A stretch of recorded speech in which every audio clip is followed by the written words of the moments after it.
रामकृष्ण हरी. आज गुरुपौर्णिमा झाली, त्यानिमित्त आम्ही सगळ्या भजनी मंडळाच्या बायका एकत्र आलो. आमचे हे गुरु चव्हाण सर यांना गुरुपौर्णिमेनिमित्त शाल, श्रीफळ आणि छोटी भेटवस्तू दिली आणि त्यांचा आशीर्वाद घेतला, जेणेकरून त्यांच्यासारखं नाही पण थोडंफार तरी आम्हाला त्यांचं ज्ञान चांगल्या पद्धतीने मिळावं. मग ते पकवाजाचं असो किंवा गायनाचं.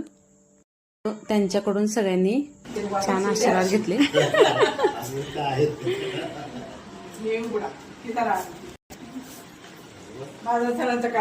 अरे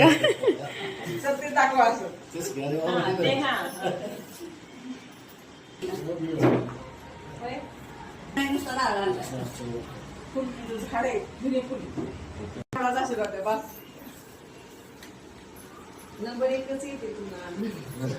नंबर 1 छान आहे घड्याळ. आवडलं का? मस्त. मला कलर दिसतो. नाही पण हसत नाही.